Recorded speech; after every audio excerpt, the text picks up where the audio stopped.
गणेश उत्सवाला अवघे काही दिवस उरले आहेत आणि याची तयारीसुद्धा सुरू झालेली आपल्याला पाहायला मिळत आहे।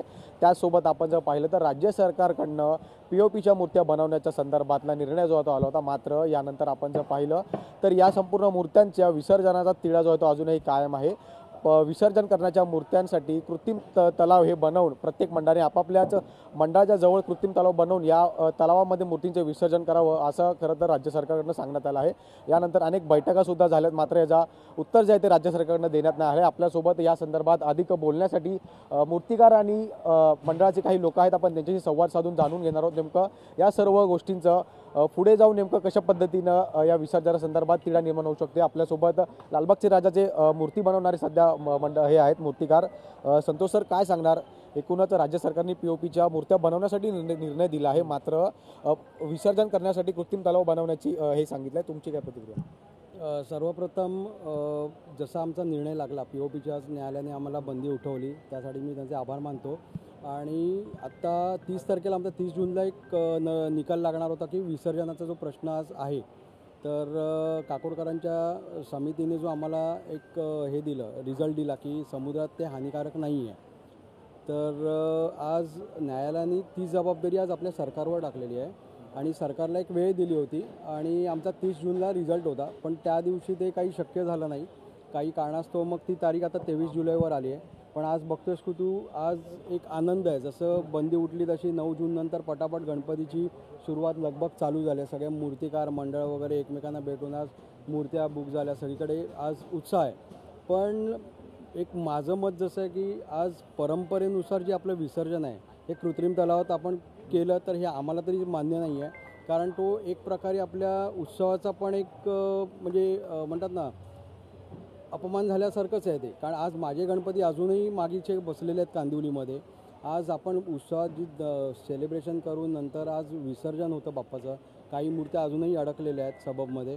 तर आमचं इच्छा हेच आहे की आता ह्याच्या पुढे आज जर निर्णय दिला आहे आणि जसं काकोडकर साहेबांच्या समितीने जो आम्हाला अहवाल दिला आहे आणि त्यातनं क्लिअर केलं की हे प्लॅस्टर हे हानिकारक नाही आहे, तर मग ही अडवणूक का? माझं मत हेच आहे। आज जसं आपण परंपरेनुसार आपले 110 वर्षाचे उत्सव आपला चालू आहे, जसं आपलं समुद्रामध्ये विसर्जन होतं आहे, हे पुढे व्हावं हीच आमची इच्छा आहे। कारण कृत्रिम तलाव हे प्रत्येकाला पॉसिबलच नाही आहे। प्रत्येक गणपतीच्या हाईटप्रमाणे जर विचार केला तर तो गणपती एका कृत्रिम तलावात एक गणपती पण राहील की ही शंका आहे मोठी।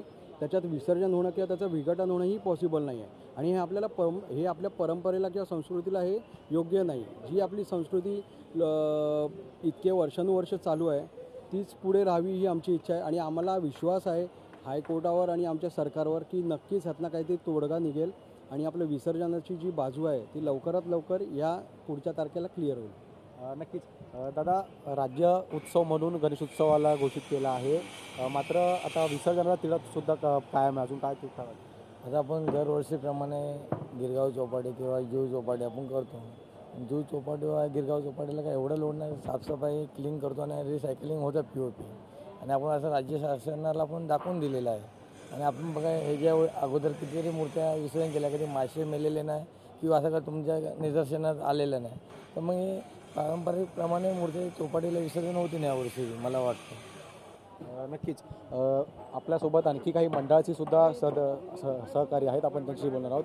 दादा, तुमचं कुठलं मंडळ आहे, काय सांगणार? चिंतामणी फोर्टमधून बोलतो आम्ही। तुमचं विसर्जन कुठे होतं मंडळाचं? विसर्जन गेटवेला होतं आणि गेटवेला काय पाण्याची पातळी आहे ना भरपूर हाय असते आणि आमचं क्रेनने विसर्जन होतं ॲक्च्युली।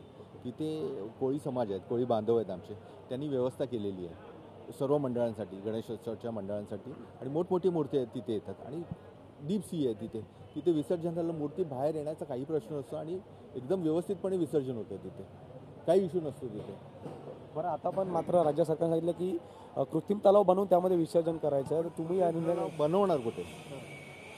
राज्य सरकार त्याच्यासाठी जागा देते का आम्हाला बनवायला? कुठे आणि कुठे बनवायचं ते? आणि ह्या मूर्त्या तिथे एवढी मंडळं आहेत, आता फोर्ट बघितलं, फोर्टमध्ये जवळजवळ 50-60 मंडळ आहेत, पण त्यांची अरेंजमेंट कशी करणार? राज्य सरकार त्याने आम्हाला मार्ग सुचवावा।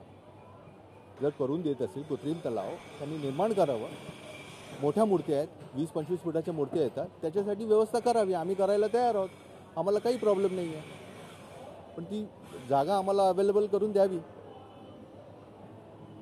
आणि गेटवे आहे, समुद्र आहे. एवढं आता महाराष्ट्र राज्यात हा उत्सव सर्वात आनंदाने साजरा होतो आणि सर्व एकजुटीने करतात, आनंदाने करतात.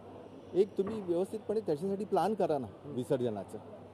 समुद्रात करतायत तर त्यांना सिस्टीमने करू द्या, विसर्जन करा, त्याचं होऊच जाऊ दे, बाकी काही प्रॉब्लेम नाही आहे. पण तुम्ही म्हणाल कृत्रिम तलाव कुठे उभारणार ते आणि त्याची व्यवस्था कशी करणार ते मंडळांना त्यांनी मार्गदर्शन करावं त्याच्याबद्दल. त्यांची खरोखरच इच्छा असेल कृत्रिम तलाव थांबायची, कुठे बनवणार, एवढी मोठ्या मूर्त्या कशा विसर्जन करणार, मूर्त्या का त्यांनी शेवटी नेऊन तिथे पाडणार. कारण कृत्रिम तलाव 25 फुटाची मूर्ती विसर्जनाला तुम्हाला तेवढा जागा पाहिजेच. तर समुद्रात कशी होते, डीप सीमध्ये ती होते, पुढे घेऊन देतात, अर्ध्यावर नेतात, त्याप्रमाणे विसर्जन होतं. आणि प्लास्टर प्राईस हानिकारक तर नाही आहे असा अहवाल तर आलेला आहे, त्याच्यामुळे काही प्रॉब्लेम नाही आहे. पण हा उत्सव माझ्या मते आनंदाने साजरा करायला परवानगी द्यावी आणि राज्य सरकारने समुद्रात त्याचं विसर्जन करण्याची सुविधा करावी. नक्की दादा, आपण पाहतो गेल्या अनेक वर्षापासून गणेश मूर्त्या ह्या समुद्रात विसर्जन होतात, मात्र आता आपण कृत्रिम तलाव बनवून विसर्जन करणार, काय वाटतं कितपत हे योग्य आहे? तर पहिली तर गोष्ट असं आहे काय, लालबागचा राजा आणि चिंचपोकळीचा चिंतामणी हा आम्ही समजतो आमच्या कोळ्यांचा गणपती आहे. म्हणजे बघायला गेलं तर हे दोन्ही गणपती विसर्जन करताना आपण चौपाटीवर बघणार तर एक 45% आमचा कोळी बांधव तिकडे दर्शनासाठी येतो. आणि हा एक प्रकारे आमच्यावर अन्यायच आहे का आमच्या बाप्पाचं विसर्जन आम्ही करू शकत नाही. जसं आम्ही नारळ पौर्णिमेला समुद्रात नारळ देऊन समुद्राची पूजा करून मासेमारी करण्यास सुरुवात करतो. आम्ही सुरुवात केल्यावर आम्हाला चांगलं म्हणजे समुद्र देवता आमच्यावर प्रसन्न होऊन चांगली मासेमारी आम्हाला म्हणजे मच्छी चांगली येते. त्यानंतर आम्ही वाट बघतो गणपतीची का लालबागचा राजा आणि चिंचपोकळीचा चिंतामणी. बघा आता माझ्या अंगावर शहार येतात नाव घेताना सुद्धा, कारण कसं आहे मी एक चिंतामणी सेवक आहे आणि त्या गणपतीचं आम्ही भरपूर ऋणी आहेत. कसं आहे हे दोन गणपती जेव्हा पाण्यात विसर्जन होतात तेव्हा समुद्र भगवानसुद्धा पर्यावरणसुद्धा खुश होऊन आम्हाला ना दुप्पट टिप्पट मासेमारीसाठी आम्हाला मच्छी वगैरे आणखीन जास्त मोठ्या प्रमाणात आमच्या बोटींना लागते. आणि आम्हाला जरा म्हणजे एक बोलतात ना उदरवाहनासाठी जे काय लागणार आहे ते आमचं आणखीन म्हणजे कुठल्याही प्रकारचे लॉसेस होत नाही. आम्ही वाट बघत असतो गणपती विसर्जन व्हायची, आम्ही कधी विसर्जनासाठी चौपाटीला लालबागच्या राजाचं दर्शन घेतो.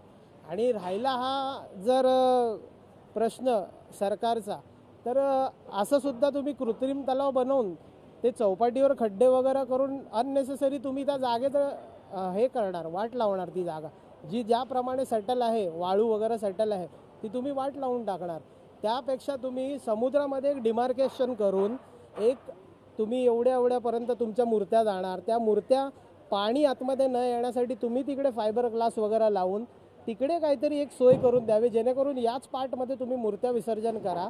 आणि त्या मूर्त्यानंतर आपल्याकडे भरपूर मोठ्या मोठ्या टेक्नॉलॉजीज आहेत, आपण त्यानंतर त्या क्रेनने जो मलबा आहे तो बाहेर काढू. माझ्या अंदाजे तरी आहे ना प्लॅस्टर आणि हे सगळा जो मलबा आहे तो रोड वगैरेसाठी उपयुक्त पडतो. बऱ्याचशा गोष्टी बँचेस बनतात, आता आपण टाकाऊपासून टिकाऊ आपलं सरकार चांगलं करत आहे. तर मला एक सांगू इच्छितो, मी एक कोळी म्हणून तर आमच्याकडनं हक्क हिरावला जातो आहे समुद्रात विसर्जनाचा राजाचा आणि चिंतामणीचा. तो सरकारला कृपया हात जोडून विनंती आहे का आम्हाला आमचा हक्क हा मिळून द्या. धन्यवाद. नक्कीच. आपल्यासोबत आणखी काही मंडळाचे आहेत. दादा तुमचं कुठलं मंडळ आहे काय सांगणार? दादा काय सांगणार?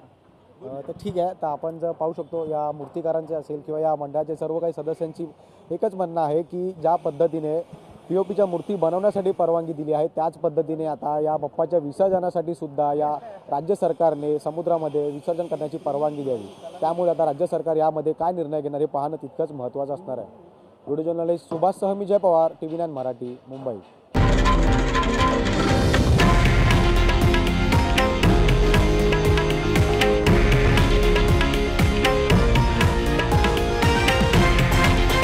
हे आहे देशातील नंबर 1 न्यूज नेटवर्क आणि आपण पाहत आहात TV9 मराठी, एकमेव.